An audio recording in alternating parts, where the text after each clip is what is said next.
Hey everybody, welcome back to the podcast. Today my guest is Chris Mann. He's a former Hyrox World Championship qualifier, a husband and a father. Chris and I delve into an array of topics, all centered around self-improvement and athletic performance. We discuss Chris's Hyrox season and the increased level of competitiveness required to get to the Hyrox Worlds. We also explore finding a balance between competing at Hyrox and supporting your mates, as well as Chris's personal growth journey and transformation. Chris shares his marathon training experience that allowed him to run a 3:19 Manchester Marathon, yes, you heard that right, and discusses the impact of nutrition on performance. We delve into training strategies for endurance and how Chris leads a healthy, balanced family life while excelling in his athletic endeavours. I hope you enjoy this conversation with Chris Mann. How are you feeling after your Hyrox season's come to a close? Yeah, good. It's been, I think, my second full season. Learned quite a lot, met some new people. Had good races. I think managed to sort of go a little bit better in terms of my time in each of my solo ones, and then done a couple of doubles where we've had good performances on some tough courses as well. So yeah, overall happy with where I've got to with things. At the start of the season, I'll be honest, I did want to try and qualify for like the Hyrox World Championships, but I just haven't got to that level. I think I was always aware that the standard was going to keep on improving as more and more people got into Hyrox, and yeah, it just needs to sort of filter down to me. I think where I can improve and get better, so I can do that in the future, but it just not happened this year, unfortunately. So what? Yeah. By the way, I've seen this with like a few people, because like this was my first year, but like a lot of people I know, more people qualified for the Worlds last year. Like you say, because that standard is seems to be raising up. How's your like times compared in terms of, because you qualified for Worlds last year, didn't you? And then Yeah, and that was in doubles. So I qualified with one of my mates from the gym, Tom, who's a coach, and yeah, last year we qualified in the open doubles because pro doubles wasn't a thing back then. right, And we ran like I think it was like a 57-minute doubles at Glasgow, nice. which got us qualified like through the age groups, and then we obviously then you move on to the pro weights at World Championships, and I think we were just over an hour. So that was sort of the two times we'd done up doubles before, and then this time we went back to Glasgow, but entered into the pro doubles straight away, and we ran like a 101, which we both felt was like a really good performance. Yeah, we trained quite hard for it. It didn't get anywhere near because there weren't as many qualifying spots in the pro doubles as there are for like the open. But yeah, it was a really solid performance. We both came off it thinking that we'd done well. But yeah, it just shows how good the standard is now that you need to get to sort of to qualify and grab one of those spots to get in the Worlds. yeah, for sure. Which do you enjoy better? Do you like the doubles or singles? I like both for different reasons. So doubles is, I would say, it's more fun. It's a lot faster. And just being out there with somebody else is quite nice in some ways. Like you've always got somebody else just to have a quick chat to or push you on if you're in a little bit of a hole. And I think you feel like you've got a little bit of responsibility to them as well. So it maybe like ups your performance to some extent. And I think it's a really good way to get into it, the doubles, because you can share that experience with somebody and share a little bit of the workload too. Like singles, I quite like that for like the mental challenge of it. It's a lot more lonely out there when you're out doing it on your own. But we get to some sort of different places in your mind and how deep you have to dig to get through it.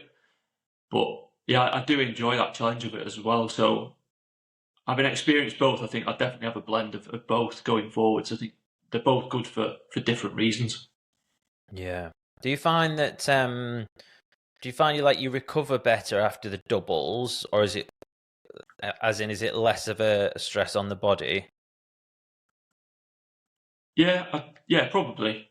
Because the way that we split it is like there's half, I'll do roughly half the stations. Yeah. So I think naturally the recovery is a little bit better, but I've not noticed a huge difference, to be honest. I mean, you're still out there for a similar amount of time. So yeah, to be honest, I've not noticed a massive difference, but in theory, the double should be a little bit less taxing.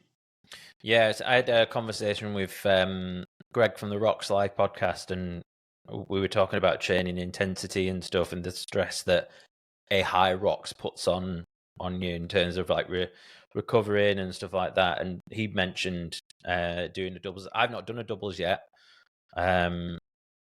I'm hopefully doing one in Manchester with another lad. I managed to convince this lad called Liam, who's a lot faster than me. So I'm definitely, depending on how you look at it, I'm getting the better half of the deal there, but it's probably going to be a slog while I'm like chasing after him. Yeah, I think the other good reason for doing both is like you can learn a lot that will carry over into either category that you enter into, I think. So doing I did it singles first. I'd run a couple of singles before I ever did a doubles. Yeah. And straight away, like you notice how much faster it is. You probably learn a little bit different about like things about the stations and where you can go a little bit harder, where you need to back off and maybe conserve energy for like different points of the race. And they weren't really insights that I got from just doing singles. It was like quite one-dimensional. So I think you or anyone that does both will probably definitely get aspects that they can take from the different disciplines that will help them in the other as well. Yeah, interesting. How many races have you done this season, and do you think that was the right amount? Did you wish you did more or less? So I've done Birmingham in October, London XL November, and Manchester January, Glasgow doubles March, and then just coming off the back of London Olympia this last weekend, so 5. It's probably too much. I think the season's quite condensed in the UK, isn't it? So between like November and the start of May, done 5 races. I think that if you're looking to peak or do like a really good performance, I think it's too many. But it depends what you want out of it.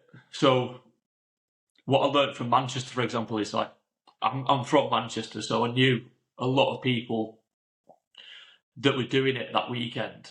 And part of the enjoyment of Hyrox is sort of, for me, is out being there with people that are doing it and experiencing it with them, like supporting them, not just my sort of own running my own race in like a selfish way. So because I did pro singles in Manchester, I wasn't starting till like I think it's 8:50 at night the start time. And I had some like good friends that were running in the morning at like the 9 o'clock wave, and I went down, supported them, and by the end of the day and the time I was sort of getting around to doing my race, even though I went home for a bit in the afternoon and tried to chill out, I was just absolutely like burnt out. So yeah, I think the way I'm going to do it in future is pick a couple of races to try and peak and focus on my own result, but others I'll probably look to do a couple more doubles and just accept that I'm going to be sort of around for the weekend and not just focusing on the time, but focusing on like the other benefits that you get with Hyrox, so like being part of the community, supporting other people, and like helping others sort of get through it and get into the sport as well. Do you know, yeah, I totally feel that, because firstly, like the late race, the late pro race, I mean, and that's where we bumped into each other at Glasgow when I was doing my first pro.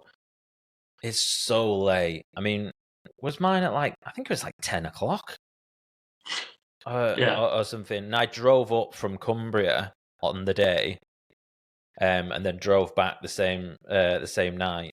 But I think that's one of the reasons I don't want to do pro again, because it's just so late, and it's like I fucked myself for like 2 weeks as well, because like, you know, maybe I should have stayed over, but my theory was like, I'm not going to sleep after that anyways. No. Because I'm quite sensitive to, that adrenaline and stuff. But yeah, I think, with what you were saying, it's getting that balance of like supporting your mates and stuff, because when you're really trying to nail a time or and so much has gone into it, the last thing you want to be doing is screaming your head off at your mates beforehand. I mean, you want to do that, but like you say, it just burns you out, doesn't it? Yeah.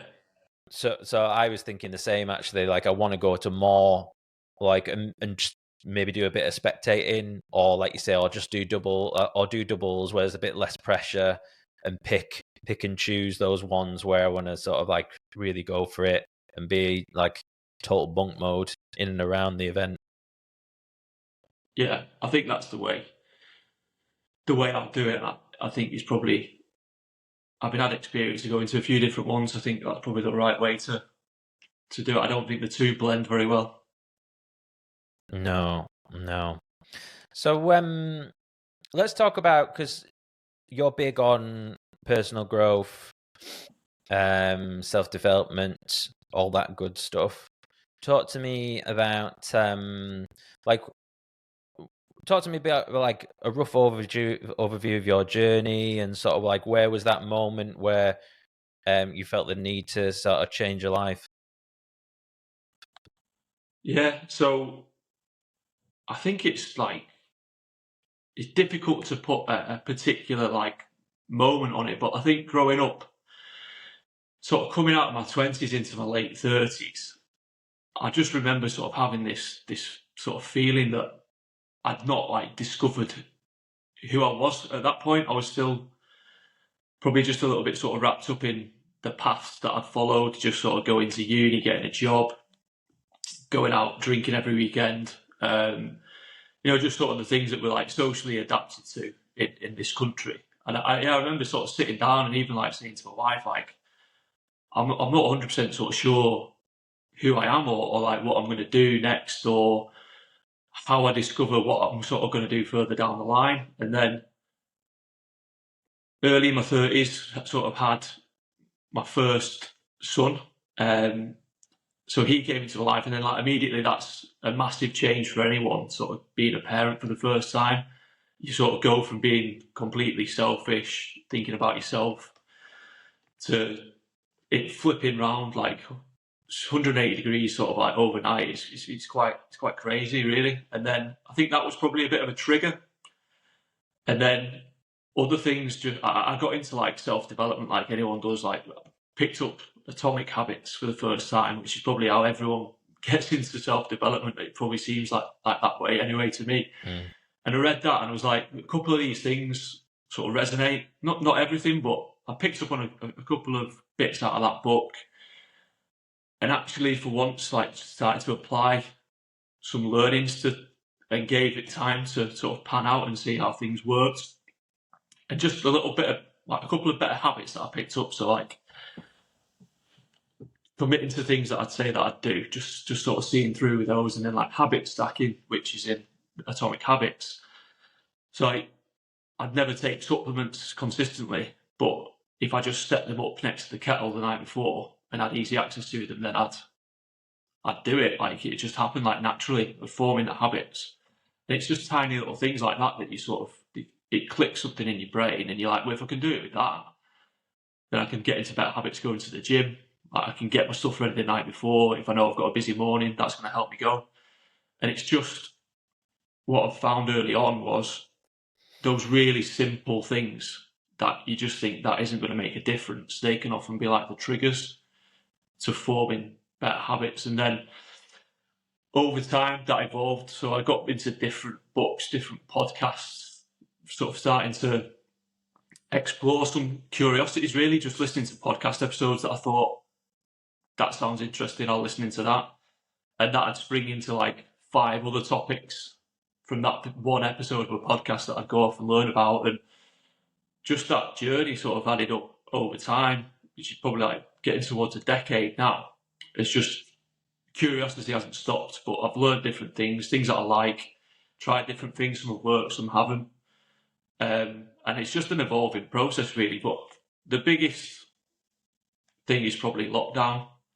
I work in like professional services in real estate or commercial property, and before lockdown, like the culture was that I'd just be in Manchester city centre in an office from 7 a.m. till 7 p.m. Monday to Friday, and I would everything else just fitted around that. But lockdown put like a hard stop to that, and it just enabled me to sort of take a step back, see that that wasn't really what I wanted to do, or sort of the best use of my time, given where I was at with like a young family, and I'd gotten out of shape, had some sort of lifestyle habits that I wanted to change, and yeah, lockdown just, I think like for other people, just gave you like a really good opportunity to stop and reflect on where things were at and what you could change going forward. So, yeah, you mentioned there about lockdown being sort of a big catalyst, but then you did actually say something about 10 years prior. So was there something that had happened like 10 years ago that sort of triggered that sort of like curiosity to explore? I think I've always had this sort of drive inside me to want to do better, and I think where the 10 years thing is probably where I was like, I'd realised that I didn't necessarily sort of feel aligned with myself or where I wanted to get to in the long term, and I did start a sort of journey of personal development then, I guess, but it took time to get traction with it. So when I say like 10 years, that was when I probably had the realisation that I'm going to look to sort of try and change something here. But it was very slow, like the first couple of years, or the first block of 5 years until we got to lockdown. It was stop-start and didn't really sort of manifest itself into real change until around that sort of start of lockdown, really. And was that when you sort of leaned into the whole atomic habits thing? I'd had it before lockdown, but I came back to it, and I'd done a couple of little bits that had made some improvement, but coming back to it in lockdown with that sort of fresh, like reframe of sort of stepping away from the routine of like working in like in an office Monday to Friday, it just sort of helped me layer it, add a couple of layers to it, which then that was really like the kickstart of it all, and that was the catalyst of like making some real change then. Yeah, and if anyone's listening hasn't read or listened to Atomic Habits, then by James Clear, then highly recommend. I picked it up.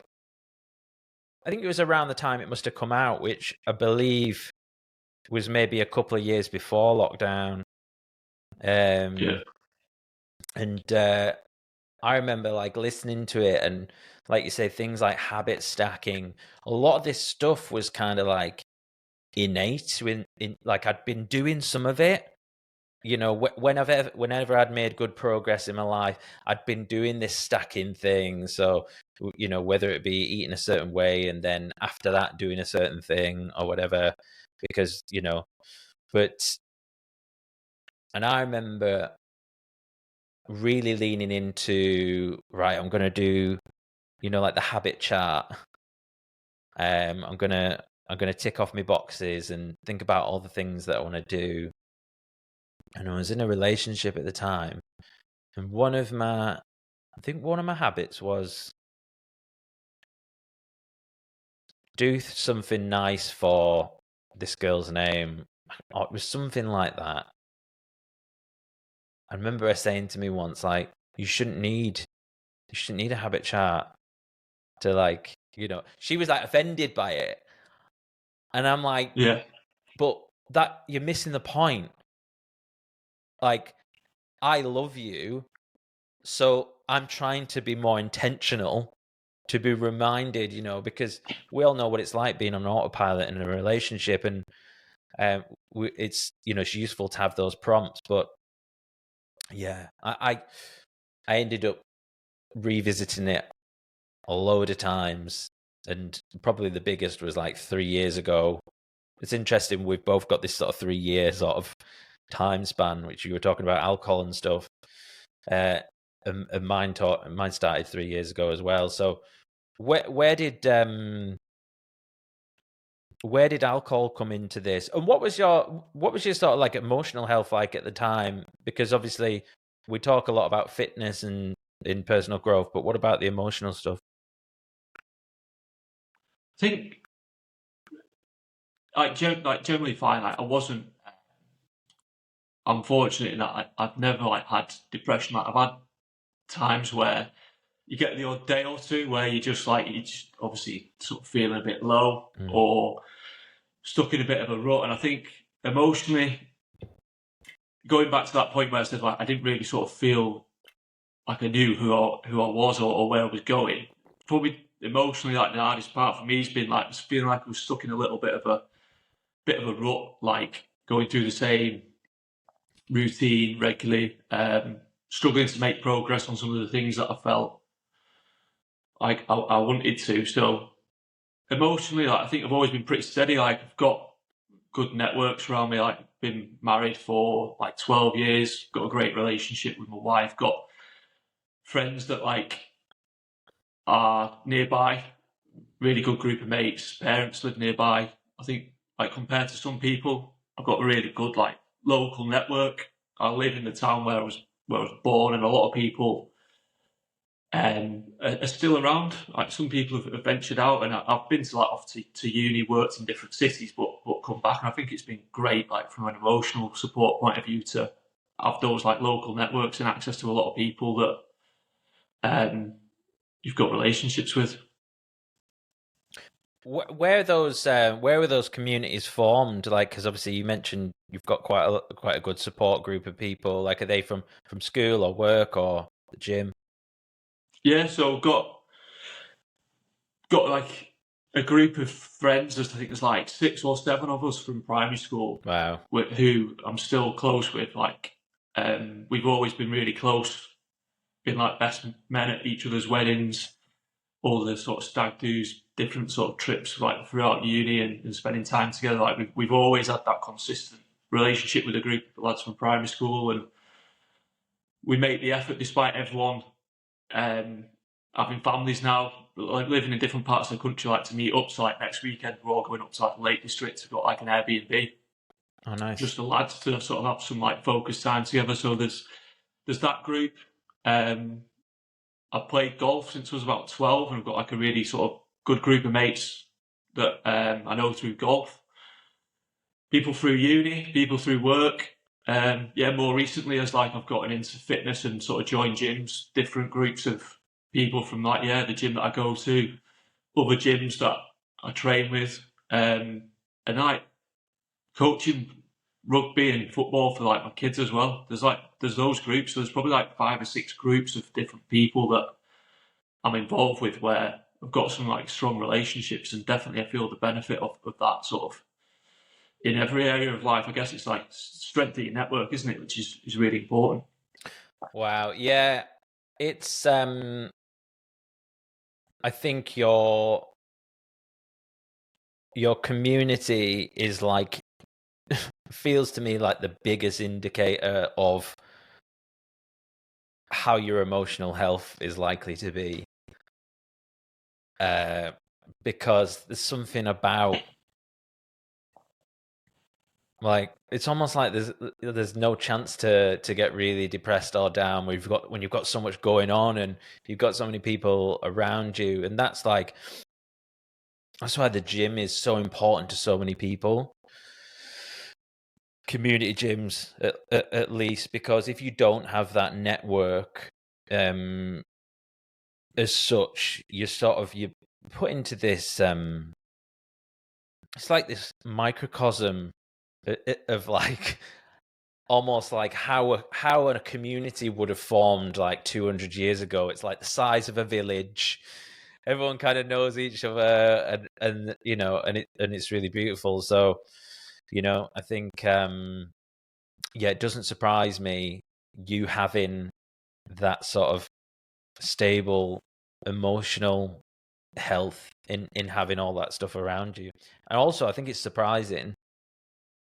Maybe maybe I'm wrong here, but like more often than not, a lot of people that get into something like Hyrox or running marathons tend to come at it from a different angle. Like it almost saves them because they're going through a bad emotional time, like a rock bottom sort of moment, and then they get into Hyrox. And I'm also speaking from my own experience, by the way, so it's sort of like colors the lens at which I look at this through. But it's almost kind of more remarkable that you were in that situation where you had all these people around you and you had a nice life and stuff, and yet you felt there was something more, and then you pushed on and have been able to achieve some really amazing times at Hyrox and qualifying for the Worlds and whatnot. Yeah, I think it's just one of the other things that I sort of meant to say there is I think like the more access you have to people, you realise that like everyone's going through similar stuff. Like if you just isolate yourself or you feel a little bit lonely, I think there's a tendency to perhaps think that it might be just something that's just happening to you, but you'd be surprised, like everyone's got the same sort of challenges, the same fears, sort of things that they're worried about, and just sort of being exposed and being around like people and communities, I think just makes you realise that, and you sort of understand it better, and it leads to conversations, like you said, with the communities. I think like the gym's one that's like really, really open and vulnerable because people are there, like they're sort of laying it all out in terms of effort and expose themselves or pushing the boundaries a little bit, and that fear. And I think it just opens them up. And even sort of the most experienced people, or the people that you think are like they've got everything absolutely nailed and they're flying, they'll still be worried about going doing a Hyrox, or how they're going to perform, or whether the time they get is a reflection of who they are as a person. Or I think, yeah, the more people you speak to, it just resonates that everyone's got sort of similar issues that they're dealing with.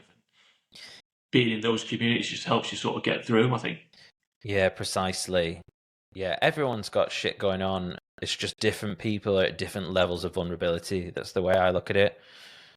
Yeah. I feel like sometimes I overshare, but I'm like, yeah, I just have everything on the table. So I think having that sometimes you can start to believe sometimes that you're a bit, I don't mean this in a narcissistic way, but like a bit special, like, oh, only me, or I'm the one that's thinking like this, because sometimes other people don't open up about it. And I think that's why it is important to be vulnerable, for everyone to be vulnerable, because it's like, oh, fucking hell, yeah, like it isn't just me that feels this way. But getting that balance, because not everyone wants to like share everything. It's yeah, I think that's important as well. And I think it would be different. It's definitely different as a father, right? Yeah. Because I often think about like my dad and stuff, and I sometimes think, he must be going through like loads of shit, and I wish he was a bit more vulnerable with me. But like, he's he's like the patriarch, so he's got to be strong and stuff. So I kind of understand it. Do you know what I mean? If my old man was bashing on about his attachment style to me or something, then but yeah, who knows? Who knows? Maybe we need to have that conversation. I think, yeah, but I think you can do it in the right way, and it sounds like from how you described that, and this isn't something I realised until recently, but understanding yourself is probably the step that I missed in that first period of like personal development. I didn't get to the bottom of who I am before taking the steps. I think that's like just sort of witnessing what other people do. I think that's probably quite common, is that you don't really get to the point of understanding yourself and where you want to get to before you embark on this journey. Maybe it's just part of the process, but I think if people focused on, look, I'm conditioned to some extent by my environment because of things that I was taught by parents, society, wanting to fit in, all those things that you need to do as you're forming your character as you grow up. Yeah. Having that point just to reflect and say, like, that's fine, like, I understand that's part of like human psychological development, but now I'm going to, for this next part of my life, want to start and really sort of get into who I am. That's probably the best place I'd suggest somebody could start is getting understanding. Otherwise, you're just climbing up the wrong ladders and then you're having to come back down before you get up the next one. Yeah, like that self-awareness is such a key skill. And the interesting thing about self-awareness is you're always peeling back layers. So you'll be in a situation like, oh yeah, I understand myself, and then you might spot a thread, and then you're like, okay, I've not noticed that before, and then you sort of peel back a layer. And I do think, have you ever done any therapy, by the way? No, I haven't. No. How did you?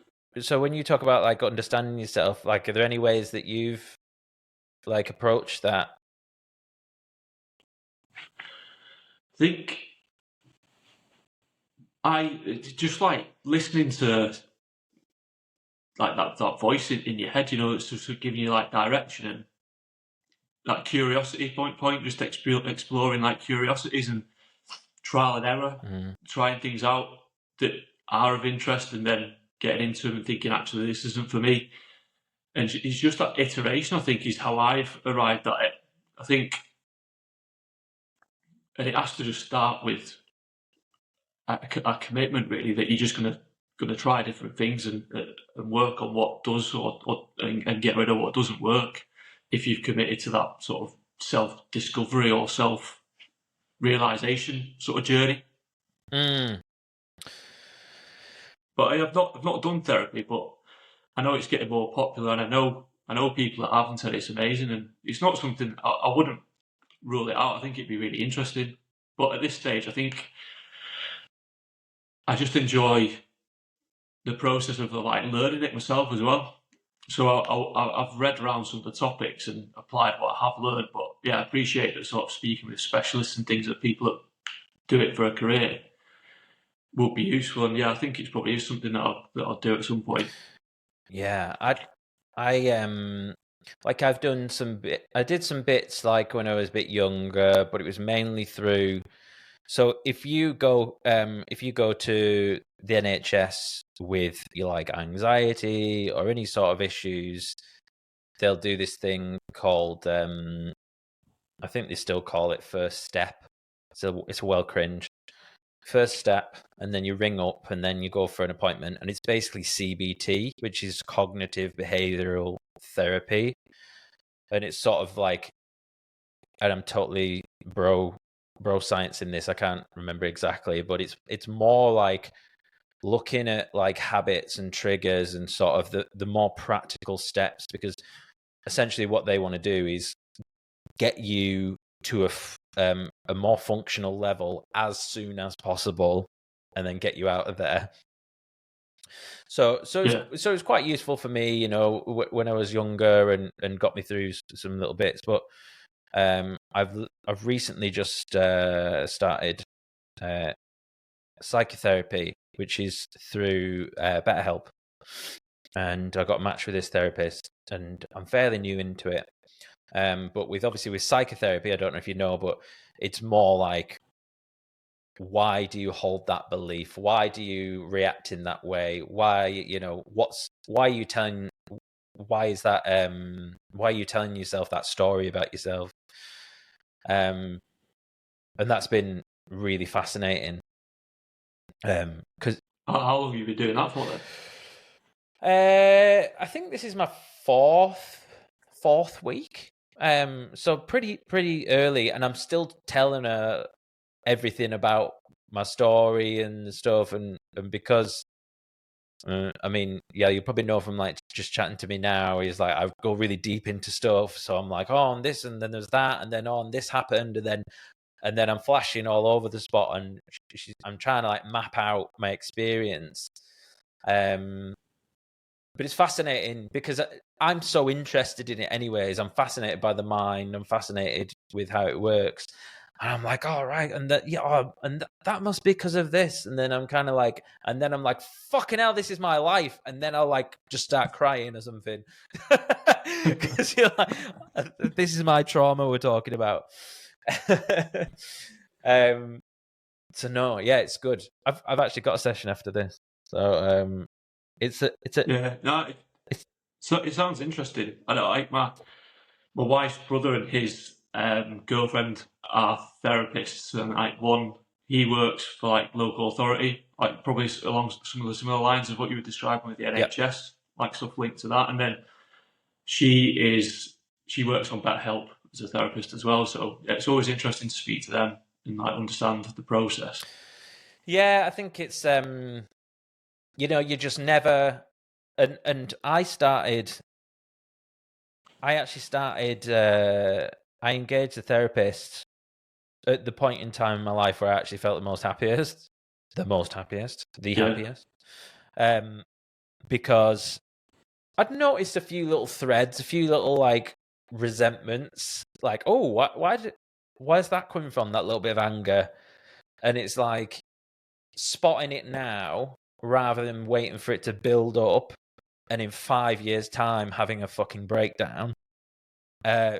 I'm like, oh, what's that? You know, it's like spotting cancer early or something, isn't it? It's like spotting a tumor and like, okay, let's weed it out. Let's look into it. But yeah, it's cool. It's a very strange one. It's enjoyable, but then at the same time, you can feel quite raw afterwards. And then but yeah, it's a bit like, you ever go for like a really good deep tissue massage? And then afterwards, you kind of like, you're relaxed, but there's like this feeling of kind of like, you're almost exhausted because you can feel like all these toxins have been like flushed out of you. Feels a bit like that. But like a bit like relief, but not full relief. Yeah, it's kind of like there's something there still. You're feeling a bit raw. Something's come out here. We've made something. We've shone a light on something. But yeah, no, it's cool. So anyone listening, I would highly recommend. No affiliation, by the way. So talk to me. What about alcohol specifically? Was there anything in particular that sort of made you wanted to quit that? I didn't set off to quit like the last time I had a drink. So I remember it really clearly. Like the last drink I had was my birthday in 2021. The day after my birthday, I woke up after having like three bottles of beer in the house because I think we were in like one of the last lockdowns. And I woke up with like a hangover. And I always got bad hangovers, but this was like particularly bad given that I'd only had 3 bottles of beer. And I was just like, just don't want to do this anymore. It was just, I really struggled with the hangovers. And it wasn't just sort of the morning after, it'd be like 2 or 3 days after. Not necessarily that one time, but if I went out for a weekend or on a Friday, I'd still be feeling the effects on a Tuesday. And that was part of it. I never really loved alcohol or like the thought of just having a beer because it was a beer or having a glass of wine because it was a nice glass of wine. I didn't enjoy it like from that side of things. It was always just a mechanism to sort of go out and blow off a bit of steam or make a night out more fun. And I guess it's just circumstances as well. Like I'm at the age, or I was at the age when I decided to stop. Everyone has stopped going out as much. the opportunities weren't there to go out sort of every Friday or Saturday if you wanted to. So that's definitely helped. But yeah, like I said, it wasn't something intentional. Like that morning, I am not ever drinking again. It's just something that evolved. So went a couple of weeks without really noticing, and then it got to a month, and I was reflected a bit and thought, actually, I feel loads better. I've got loads more done at work. That month-end deadline for like finance wasn't as stressful as it usually was because I got more done in the month. And then I thought, well, carry on with this. And then you get to 3 months, and then there'd be another 3 big things, big realizations that actually, yeah, like I've managed to stick to the gym for 3 months properly for the first time ever. Jo, my wife, I'm not having to deal with the bits of her frustrations where I've been hungover and like I'm waking up on a Sunday and having a full day where I actually want to spend it with the kids and making the most out of that day, as opposed to getting out of bed that morning and just sort of wondering how many hours it is so I can get back in bed and go back to sleep and try and get some proper rest. And it's just little points on the journey really that have made me realise that I'm just so much better off without it, which has just made it not make sense to go back. Yeah, I think, yeah, if you're looking for like a cognitive enhancer, or if you're looking to take like your work or your career up like 30%, maybe even more, then yeah. Quitting alcohol, or at least quitting the hangovers, quitting getting absolutely rat-assed is a big mover. Like, I often think there's no chance I'd be doing the podcast if I was still drinking. I honestly just think, and I've got a lot of shit done and done a lot of projects and stuff throughout my life when I did drink. So who knows? Maybe not, but I don't know. Certainly the gym as well. Like that feeling. There's nothing like that feeling, like you say, that hangover, that like the beer fear, where it's just like everything is coated in this like anxiety. It's like, yeah. And one of these realizations that I referred to is, say it was 2 days that I just wasn't at my best after drinking, and I'd conservatively go out and drink, say, 30 times a year. I wouldn't go out every week at the age that I was at, but if I did, it was like to the max, like sort of going out doing a proper session. So that's like 60 days when you think about it, and it's 2 months that you're sort of getting back. It is sort of one of the things that after a few months I just stopped and I was like, that's big. That, like, if I'm someone who's thinking I want to make improvement in my life and sort of feel like I'm fulfilling my potential, if someone came to me and said, well, I'll give you another couple of months this year to work on stuff that you think's gonna move the needle, then like you can't put a price on that. And I think that's one of the biggest things that I've realised, is that I wasted so much time just being hungover or not being able to function at anything like my best, just because I've been out drinking. Mm. Have any of your mates done the same, out of interest? But my wife doesn't drink, so we stopped at like a similar point. So yeah, that makes things easier. I've got like friends, got friends that are doing it. Some have like gone for like maybe 6 months and then experimented with going back and are sort of finding their own way out of it, or sort of whether they want to actually sort of come away from it completely. And then we've got others who really enjoy having a drink and it just wouldn't ever appeal to them. So there's a couple of people that I know that don't drink, like Tom that I mentioned, who do Hyrox with. He doesn't. A couple of other lads at the gym have sort of, they've started their journey without doing it as well and feeling better. and a couple of other people like in that network don't, but the vast majority do.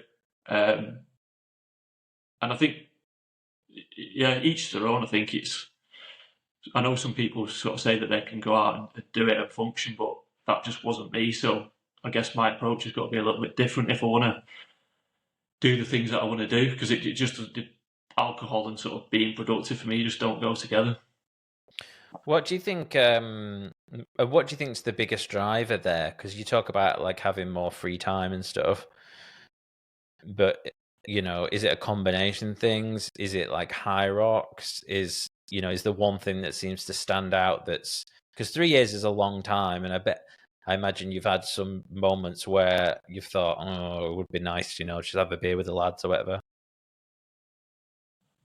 Yeah. It's things like Hyrox, the training. I guess not just Hyrox, but just the ability to be able to train with a level of intensity and consistency to actually like make progress. Whether that's in like Hyrox or running or marathon training, and like the other part is just like having time with the family. I could probably fit in training if I did drink, but it wouldn't be as productive. But I can have just like dedicated time to family, which is like really important to me. You can't do everything, can you? So if you're gonna start spinning plates, some of them are gonna fall. And I think like the family and fitness and that side of things are like the biggest drivers for me. So that's where I fit in those things first. Yeah, I think there's something about like when you don't have alcohol that makes you appreciate those. I was thinking of like more like serotonin versus like a dopamine. So like, those kind of like really nice family moments just seem to make you like appreciate those and make you a bit more sensitive to those positive feelings, and obviously family time is is right up there, because there's nothing worse than I did step parenting for a little while, and being hungover, and certainly if you were like the main caregiver for the day, there's nothing like the shame, and because you don't feel totally present, because you just, like you say, you're thinking, oh, this is awful. Whereas the flip side of that is, when you're sober and present and rested, you can really focus on those moments that are so precious, if you've got a family. Yeah. I reckon it's like, in hindsight, I think alcohol for me was like, it was just escapism. And I think no matter who you are, you need an element of escapism, because we live like really busy lives now, don't we? Like everybody, I can't remember the last time I spoke to somebody when I said like, how's things, are you busy? Like they said, oh no, I could do with picking a bit more up actually. Like everyone just seems to be flat out all the time. So escapism is important. And I think alcohol is probably like the default for escapism in the UK anyway. And it's not that I've done away with escapism. I think like a Hyrox or training is that now. And it's just that's more productive for me. Yeah, for sure. It's just alcohol's so instantaneous, that escape, isn't it? It's just like, yeah. It's easily accessible, isn't it, as well? Like you can just go. You're never too far from a pub or a shop either. It's just readily available. So what about do you have a sports background? No. I've always enjoyed sports, but I've never played at like a high level. Just played football for school, and then gave that up in secondary school. Didn't really sort of play football much then. Switched to golf probably in like my early teens, and played golf quite a lot. like school holidays and summers would all be like focused around that. But yeah, fitness wise, just dropped off really. Like in uni, I remember like joining the gym and it like go down in Freshers Week for a day or two and then not go again until like before Christmas.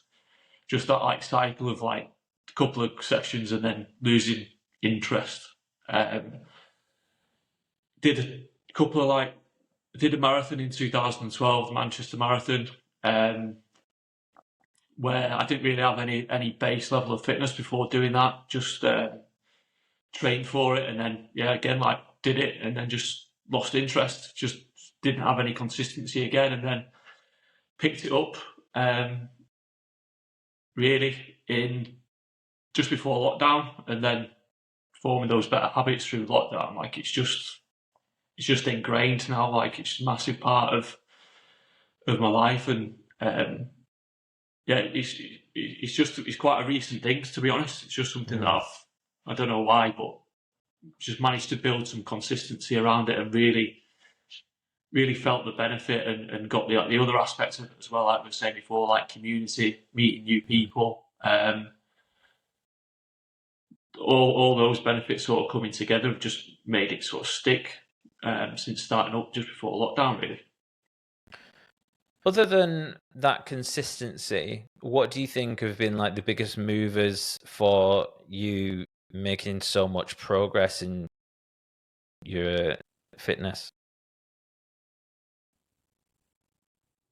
I'm competitive, so I think that's why like Hyrox is good, and I always tend to have something in the diary, even if it's not a Hyrox, because it just focuses my mind. I'll set like a goal around a performance-based goal, and then really sort of structure everything around that. And I think if I stopped doing that, and I think I'd definitely lose a bit of the intensity where everyone has it where sort of the alarm goes off at 6 a.m. in the morning, and you're sort of thinking, can I be bothered today? But if I've set a goal and like vocalize that, whether it's just a bit of a goal on Instagram or saying to friends or whatever, I'm gonna get this time, that's really helped as well.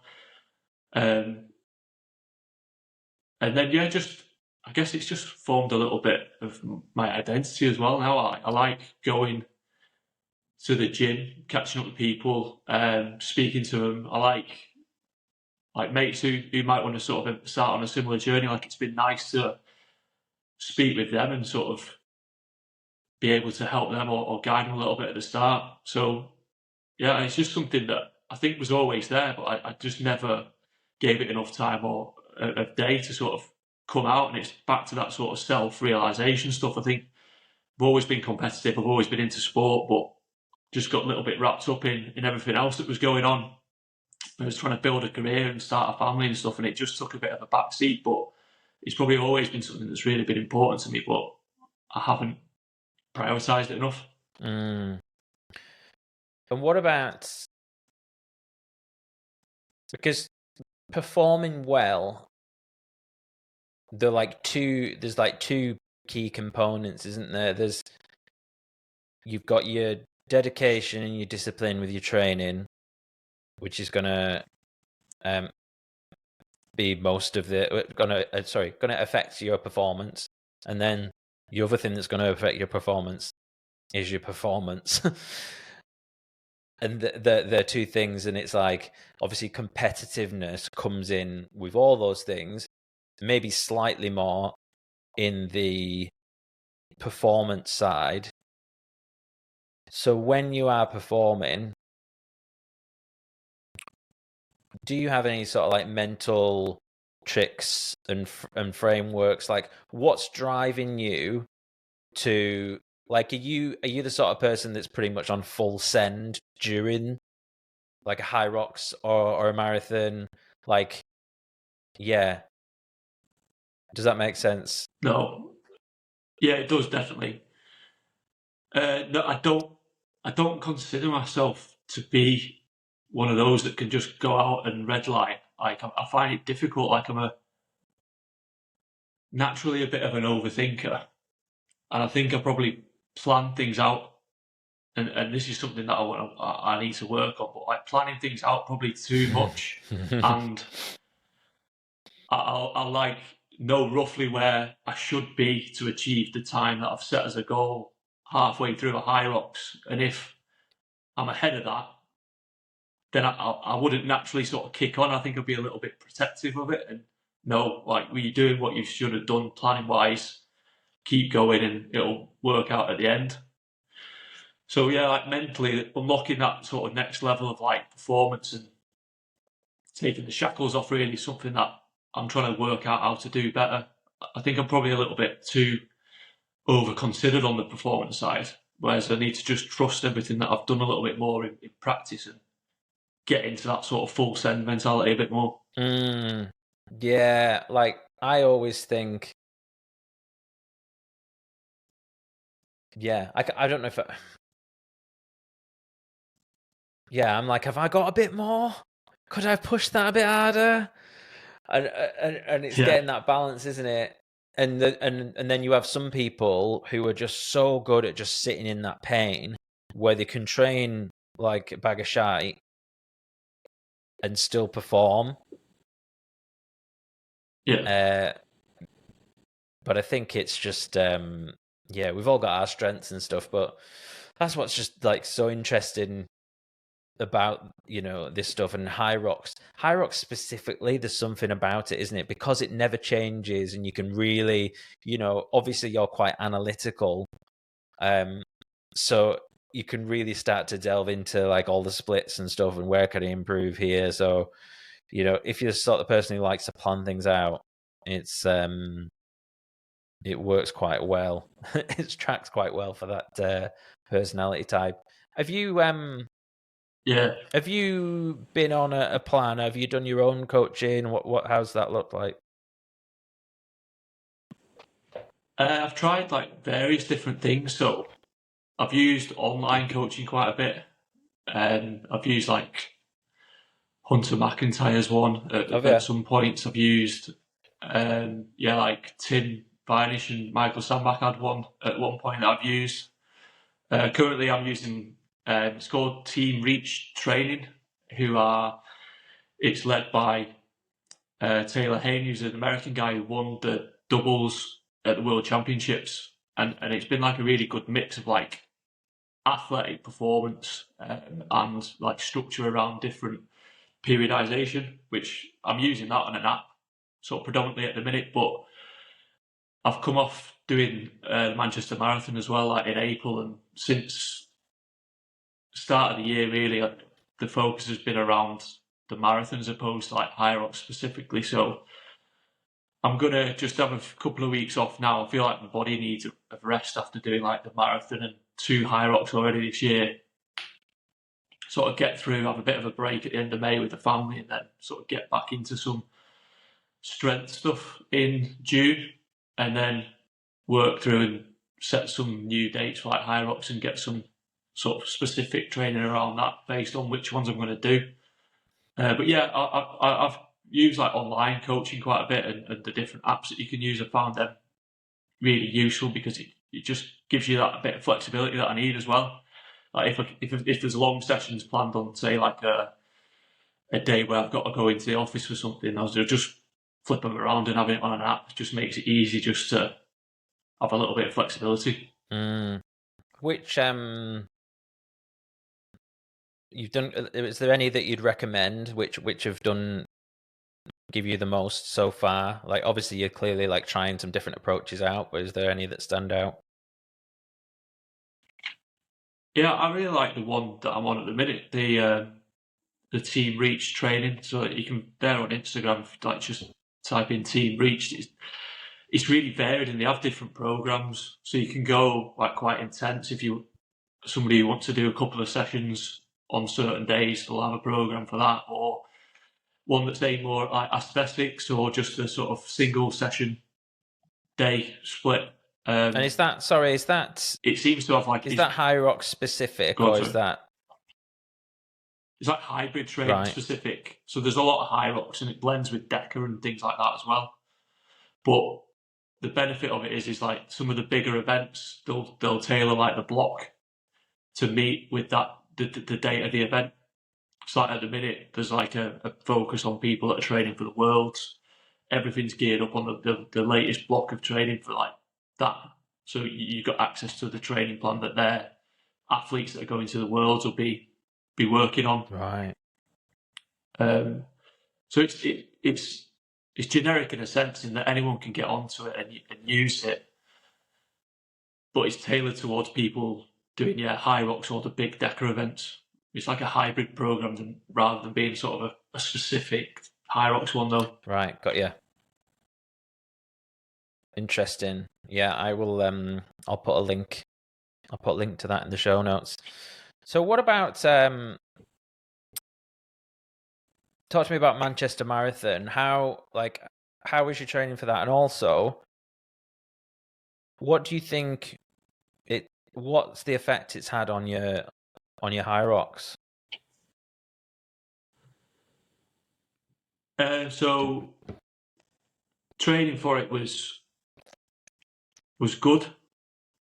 I think I got a ticket in late January, so I decided sort of in just about enough time to sort of start getting a decent block of training in, and then the weather like near where I live it's so bad. Like the UK weather, like in the north of England over winter, it just makes training for a marathon around that time of year brutal. So at the start, it was a bit of stuff like indoors, like treadmill based stuff, which I don't really like doing because I don't think you get the benefit of running on treadmills. It just doesn't seem for me anyway to like translate into progress when you're actually outside running.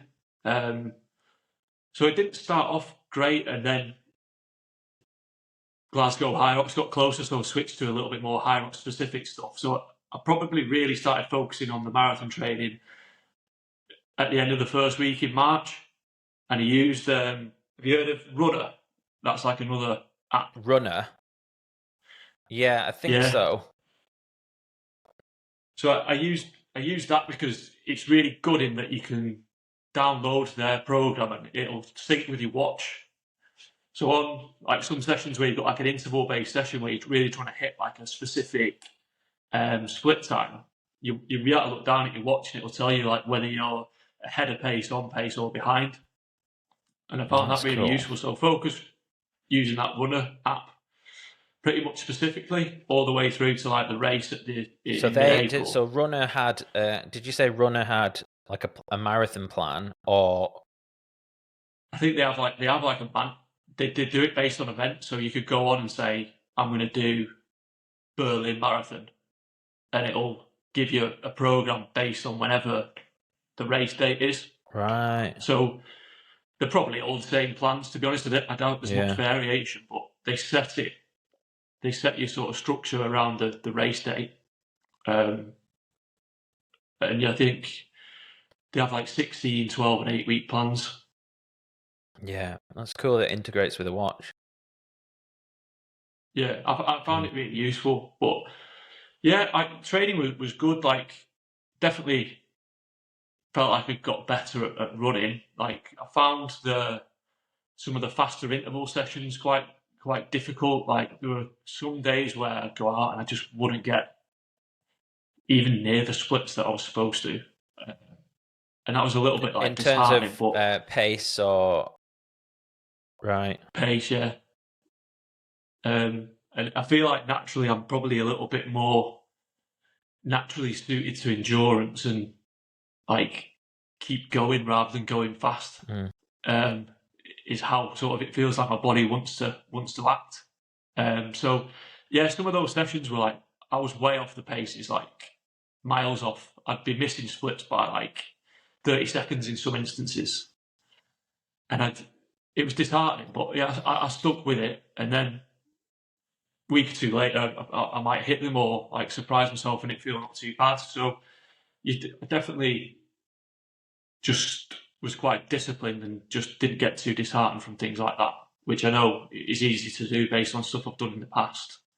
Trusting the process, I guess, if you want the cliche. And yeah, it all went to plan. I think a big part of it is staying like injury free as well, isn't it? So I was lucky in that respect. And then yeah, just turned up and ran on the day. Felt good. Like the first 30k, I was like right where I wanted to be, and then the last 10, it was just not even really like a mental battle, but my legs just didn't want to fire anymore. So it was a battle in terms of sort of the physical side, but I felt really good. But I guess it's only the first one that I've done in over 10 years, so still relatively inexperienced at sort of running that distance. But yeah, just really interesting.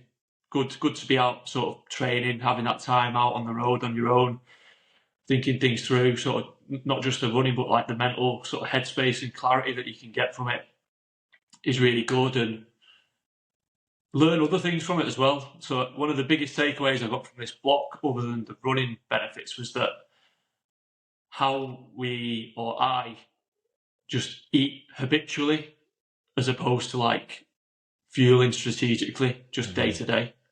I think like we all just follow habits, don't we, when we're eating like breakfast, lunch, dinner.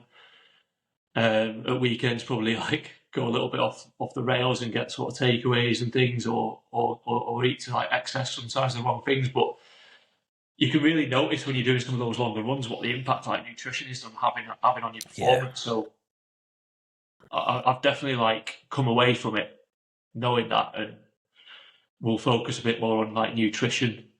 It's brought it to the front of mind, I guess.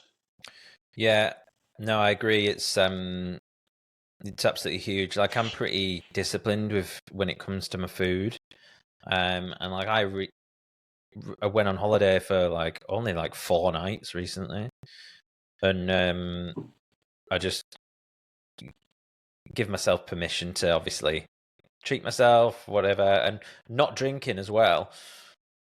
So you go to when you're abroad is like coffee. So you're stopping everywhere for coffee, and what goes really nice with coffee is cake. So I just felt like I was eating loads of sweet stuff, and then I actually noticed like my cognitive performance like dropped huge. Like I just wasn't thinking the same. Having all this like glucose, excess glucose, and then when I came back and I was like, right, I need to get back into the gym, and I suffered like real bad cramp in a training session, and it just really brought home like that is literally the effect of a poor diet just for a few days. When you're training at such an intense level, and obviously different people have different propensities when it comes to like electrolyte imbalance and that. But yeah, I think, yeah, just to back up what you're saying, nutrition's huge. Certainly when you're looking to like perform just that little bit extra and not just, get through it. What was it 3:20 your marathon time? Yeah, just under that. Yeah, 3:19. Just don't forget. Sub 3:20. Yeah. Is like what I like to say. That's awesome. So 3:19. What about like in the weeks, like how much mileage did you do? Were you doing, and how close did you get to the sort of marathon miles? And sorry, one last thing. Did you run at your race pace consistently, or did you just save, like, did you just do intervals at your race pace, if that makes sense? So what was the first question? What was the first question? I was asking around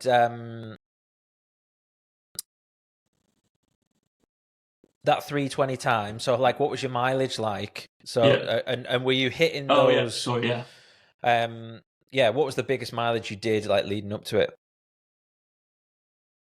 So biggest. It's all kilometers. I like don't know kilometers. why, but I work in kilometers. So the longest run was supposed to be 34k, but I did 32 because I ran out of time with a call that I had in work. So 32k was the longest run that I did as part of the block. I used to do, with having the family commitments and stuff, I did all my long runs on a Friday morning, which wasn't ideal because I had to get up really early to get a bit of fuel in and then get back before sort of the family stuff kicked off. But I just wouldn't have gotten them in on a Saturday or Sunday. So did that. Yeah, 32k was the longest that I did. I think the longest week I had in terms of mileage or kilometerage was about 88, 89 kilometers one week. And then as it got closer to the race, in terms of sort of race pace, that the way that the app programmed runs was that you'd go out and do a long run that might be like 10 kilometers at a steady pace, and then 8k at what you was like envisaged to be the race pace. So trying to run on fatigued legs at the pace that you want to do, and then it would never really repeat the same session twice, so it didn't feel like it was. But then you might go out and do like accumulating sets. So you go out and do 5k at like a warm up, 5k steady, 5k just over your envisaged marathon pace, then 5k trying to sort of just go under it. So it's like just accumulation of it really, and break it into blocks as opposed to just going out running at that pace for the whole run. Interesting. Yeah. The reason I was like going, wow, when you're saying that before is I did this accidentally last night. I think you might have seen on my Instagram story. So I'm not on plan at the moment, but I do have a half marathon in about 4 weeks' time. So, I've been cramming in some training and obviously trying to get that balance of sitting at that pace that I want to be running at, but obviously not fatiguing yourself too much. And it was interesting because literally I did that by accident last night, because I went out on a zone 2. I was like, I'll just go steady state, keep it in strict zone 2. If I need to slow down, I will do. And like I said, that must have been about 50 minutes. And and then I managed to get myself lost. And it's like, it's Walney Island, which is near where I live, but yeah, that's just obviously not an area that I've been to a lot. Like, I'm kind of like, hang on a minute, is that the way back? And then I realized I was fucking ages away from where I needed to be. And then because I'd been out for 50 minutes on doing zone 2, you may connect with this, then it was really hard my heart rate started ramping up loads, regardless of, I was really slowing down. It was like zone 3, zone 4, zone 5. Obviously that's to do with that tank, that capacity that you've got to be at that. And so I was like, well, I'm not walking all the way back. So I ended up doing the last bit at quite a fast pace. And I was thinking at the time, I was like, I wonder if this is a good strategy. Like, because I was like, I suppose like I've kind of pre-fatigued, but obviously not at a highly stressful level. And then I'm running. So fascinating how you literally just said that was one of the strategies. So I'm well chuffed with myself there. Yeah. You've looked out there. It's worked out well. Yeah, it's that's cool. What about did you do much zone training specifically? It wasn't really focused on like zones in terms of like focus on the zone, but it was just I established they call it like conversational pace is how they describe it in that app. So I guess that was really like the high zone to maybe just getting into like lower zone 3. Like I established what my pace was really quite early on in it, and then just sort of stuck to that. So it was around like 5 minute a kilometre to just over that, perhaps, depending on sort of what the conditions were. Like the difficult thing there is like it's just really hilly, so you can't go on a run more than 2k without having to sort of come up against an uphill somewhere, and then obviously like a downhill as well. So that was one of the biggest challenges of the training block, was that I realised early on where if someone's telling me that I need to hit a specific pace to progress, I can't do it on the conditions that are like on my doorstep. So I had to get out to like a track and find a track near me, and about 15, 20-minute drive, but the benefit that I got to going somewhere flat to do those sessions was like immense, because I just wouldn't have got the intended output from the session if I'd have done it near me, because I'd just ended up like running up hills or running down hills. It's just not consistent, is it? No, it's totally different, sort of like driving through, like sprinting on a track or whatever. Like it's very different to running around the streets and crossing roads and stuff like that. What about like nutrition? What has your general approach been, and have you sort of figured that out yourself, or did you get a nutritionist, or was it part of your program? I've never had like specific help other than just like the bits that come off maybe off the back of a PT or sort of an induction at like a gym. Trial and error again, really understanding what works. I think most of the time I'm on like probably like an 80%, an 80-20. Having kids and sort of all the stuff that comes with that, I never want to be in a position where I'm saying, I can't have an ice cream, or we're not having takeaway or whatever. So really flexible. I guess like the only principle I have the vast majority of the time is like that 80-20 split of 80% eating like good whole foods, in like moderation or in line with sort of the calories and macros that I need, or that I've sort of established that I want to work on. And the things that have moved the needle like the most for me is like if I've got a holiday coming up or an event and I feel like I just need to lose a little bit of weight or sharpen up, I'll go to like intermittent fasting. So eat like 16 hours off and have like an 8-hour eating window, and I'd usually like do that 12 till 8 p.m. So just eat between those hours, and then not outside of that window. So like between 8 p.m. and 12, just not have anything other than like water or a black coffee. And that just seems to get my body sort of kick it into a state where it wants to just like burn a little bit of the excess weight off, and I can manage my calories a little bit easier as well, just eating in that shorter window. Yeah, man, I love 16/8. It's I came across it 3 years ago, probably. And yeah, exactly the same window as you. Yeah, first meal at 12, and then stop at 8 o'clock. But I recently I got out of it for a while, and then have you ever done OMAD, 1 meal a day? It's quite a nice one if you ever fancy like changing it up. So basically the difference being is you'd have your dinner tonight, and then tomorrow you just wait until dinner time. And it's like a little bit of a next level, in terms of like getting into ketosis. So I bought some like piss strips once that you can wee on these strips, and it'll tell you if you're in ketosis, if there's any ketones. And it does tend to come in like a little bit later in the day.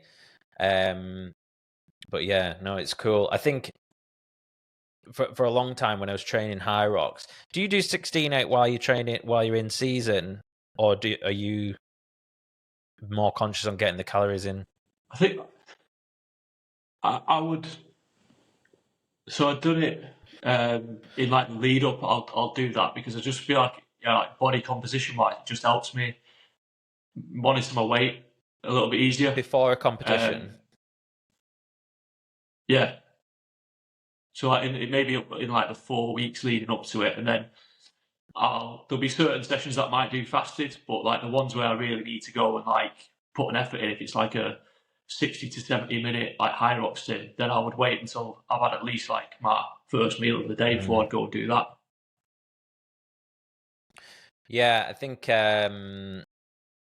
just allowing your body to like just mix it up a little bit, because for a long time, where I would say like probably within our gym, you pick up on the habits of everyone around you, don't you? And so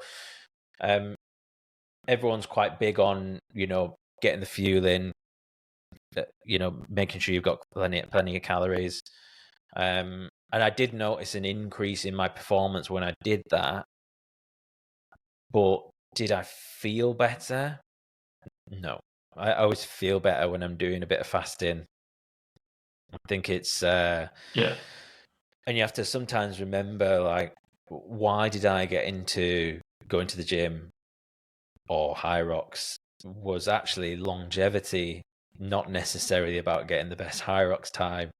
So sometimes you sort of like take a step back. If we're doing this for being healthy, then I think it's definitely useful to throw in a little bit of fasting to keep your body guessing and, keep yourself insulin sensitive as well. Yeah, I think you're right. Like, if you zoom out far enough, then whilst it's important, like Hyrox is a 70-80 minute workout, isn't it? And whilst it's important, the result, I think, getting that structure around it and having the good habits that you've sort of formed for like 3 months or whatever you do in leading up to it, probably they definitely have a bigger effect on you and your life and everything else, don't they? So yeah, I think that focusing too much on the day or the hour can be a bit of a mistake unless you're someone who's making a career out of it. I think a bit more of a holistic view would probably benefit a lot of people. Yeah, 100%. And, I found that sometimes I feel like I preferred the training for a Hyrox rather than the actual Hyrox event. Because it's such a huge stimuli, and it's enjoyable because it's like highly dopaminergic and kind of such an attack on the senses. But do you get like the post Hyrox come down thing? I've definitely had it before.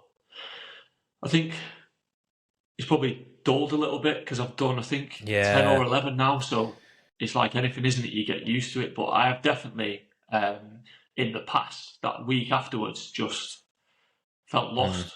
And like, what am I going to do now? Sort of thing. But yeah, just taking a bit. I think what I always do now after I've done one is to just like write down some notes. As soon as I can get to like a notepad or whatever afterwards, I'll sit down and just write a couple of pages out of like what went well, what felt right, what felt wrong, what did I do good in the build up, what didn't go to plan, and then how am I going to sort of change this for the next one that I do. And that's been really, really useful because this last one that I've done in Olympia last weekend, it was the best time that I've done as an individual in the open category, but I didn't feel like I'd performed anything like as well as I could have. Whereas in the past, I've come off thinking I've put in a really good effort there, and I guess it's just that sort of that progress, isn't it? So whilst I've come off not feeling great, like I think I'll learn more from this one, the future ones, than I have off others that have perhaps gone to like more to plan. And it's just understanding where you are in that process, really. If you're someone that's going to do a few, take the first few that you do as like a lesson, like try different things, reflect on it, and then just reiterate and go again. Is sort of where I've seen people. It's worked for me, and I've seen other people that have done that as well. Like they've got into the analytical side, like you said before, rather than just thinking, "Oh, I've done a 120 there. Can I do a 115 next?" It's going a layer below that and saying, "How do I shave 15 seconds off per run?"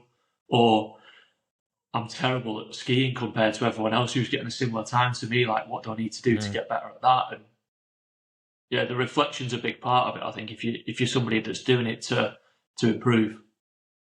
Yeah, 100%. It's that week afterwards is so, like you say, you can feel a little bit lost if it has been consuming you. So what's your sort of goal? Like, what's the next not just Hyrox, but everything. What can we expect from Chris over the next sort of 5 years?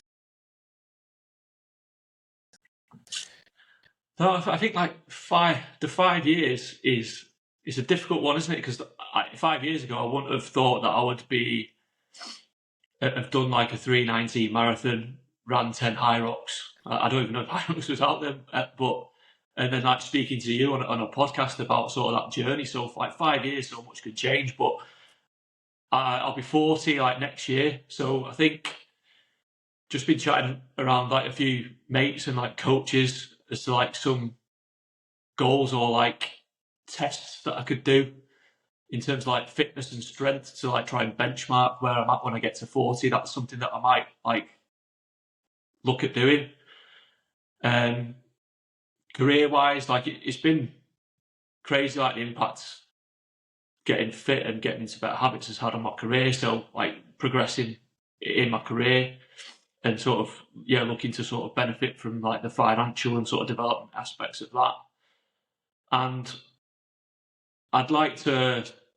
I really enjoy like doing stuff like this. So like speaking with people like you who are on like a similar journey, have got like a similar outlook on life. So maybe doing my own podcast or linking up with someone who's doing something like that, or just trying to get people to take that first step into the journey that it took me so long to get into. Perhaps something along those sort of lines is where I see myself going. I think I've got this like little sort of personal mantra of like graft, which breaks down into like growth, relationships, adventure, fitness, and teaching. So it's like an acronym of graft, and I'm just basing everything around that, and it's really paid off for me since I set that up in my mind maybe 18 months ago.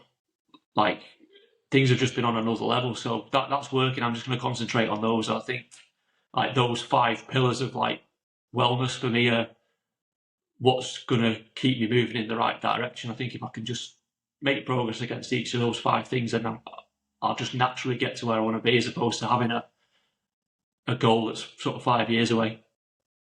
Awesome. And what about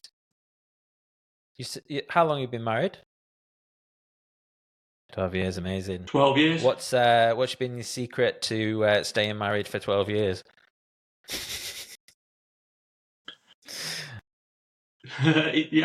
It's we were talking about it recently, like my wife and I, and I think it's obviously like two people, isn't it? Like trying to make something better than the sum of just their own.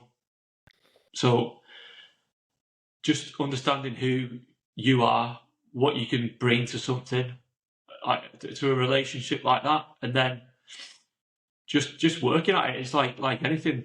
There's going to be times where things don't go as you want, but just acknowledging that you're in it together, like for the long run, talking about stuff. And I think like the way that we define like what a marriage is to us is that like the two of us are coming together to like make something better than we could if we were just two individuals. And then that like spans down into sort of how we treat like parenthood as well. So yeah, I've got like 2 sons, aged 9 and 7. Carving out times to do stuff with them, and as the 4 of us is like one of the biggest things that I'll like prioritise, and that has massive effects because we're just spending time together and like on the journey together. Really, like took them all down to London, and rather than it just be me going down to London to do a Hyrox and coming back, we made it into like a weekend down there, doing stuff for like the family. And I don't know if there is a secret, but it comes back to what we said, like knowing who you are and what you can add to somebody else, and then putting that together and seeing where you come to. Yeah, that's awesome. No, it's nice to see. I seen you post the other day, and you mentioning about going down to London with the kids and stuff, and yeah, that's it's always nice to see. So before we wrap things up, where can I point people to follow your journey and etc.? chance to do a little bit of a plug. Instagram. So like at Chris Mann X.